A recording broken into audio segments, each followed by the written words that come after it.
Terima kasih rakan penyampai di Angkasa Puri. Banjir besar yang melanda Kedah menenggelamkan rumah kediaman dan petani khususnya mengalami kerugian ekoran kerosakan padi dan banyak ternakan mati. Bukan itu sahaja, ribuan pelajar terkandas apabila sekolah-sekolah turut ditenggelami air.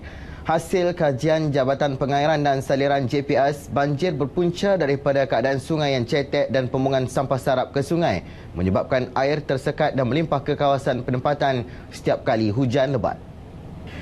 Prihatin dengan masalah rakyat, Exco Bertanggungjawab Datuk Badrul Hisham Hashim mengarahkan RTB dibina di kawasan yang sering dinaiki air. Pakej pertama RTB Sungai Kedah dengan menaik taraf Sungai Baru dan Sungai Kubang Rotan sepanjang 55 km telah dimulakan 2 tahun lalu. Kini RTB tersebut telah pun siap sepenuhnya dengan kos pembinaan RM14 juta. Selain itu, pembinaan lencongan RTB Sungai Baru dan menaik taraf Sungai Anak Bukit sepanjang 12.6 km dengan kos RM130 juta dan menaik taraf RTB Sungai Tanjung Pauh, menaik taraf terusan utama Mada dan Sungai Anak Bukit sepanjang 22.75 km dengan kos RM108 juta. Kedua-dua RTB tersebut dijangka siap sepenuhnya pada Jun tahun 2018. Jadi saya bagi pihak kerajaan negeri amat terima kasihlah kepada Kerajaan Pusat yang telah memberi peruntukan yang begitu banyak untuk nak menyelesaikan isu banjir besar di Kedah ni. Jadi saya harap dengan pelaksanaan projek-projek ini, insya-Allah dia akan dapat menghindarkan banjir besar seperti yang berlaku pada tahun 2010.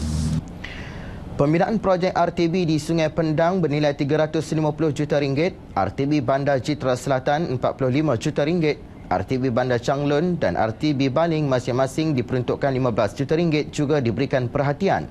Manakala projek RTB Sungai Kerain yang bernilai RM450 juta yang dilaksanakan sebelum ini telah pun siap dan ia membantu mengurangkan risiko banjir khususnya di kawasan Bandar Baharu.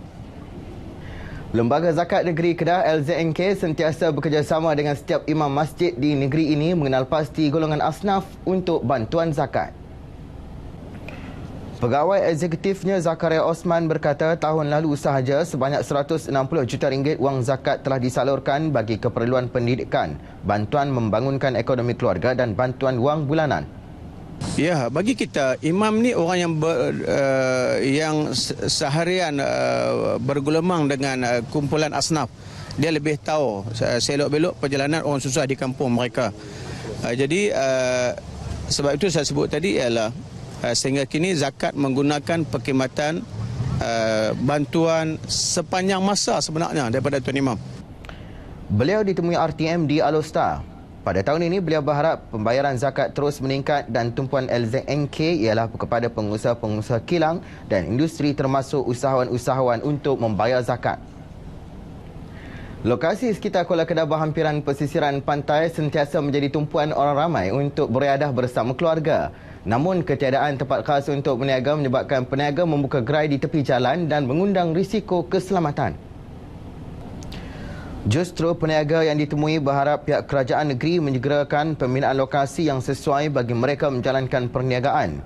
Setakat ini perniagaan secara kecil-kecilan dijalankan setiap petang di sepanjang laluan berdekatan pesisir pantai. Kalau boleh buat apa, alhamdulillah lah. Kami boleh berniaga selamat kan. Ramai orang. Kalau boleh tu naklah minta buat baik kat sini bagi elok kan. Tempat berniaga. Berapa lama berniaga sini? 4 tahun lebih.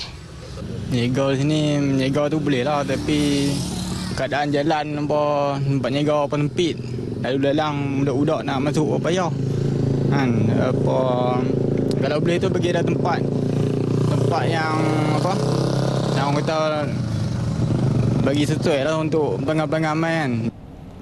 Sebagai lokasi pelancongan, mereka mahu pihak berkuasa dapat membantu menyediakan tapak yang lebih sesuai bagi memudahkan mereka menjalankan perniagaan tanpa bimbang dengan faktor keselamatan. Paparan itu tadi mengakhiri bahan berita dari Kedah. Kembali bersama rakan penyampai di Angkasa Puri. Saya Riza Ismail. Assalamualaikum dan salam sejahtera.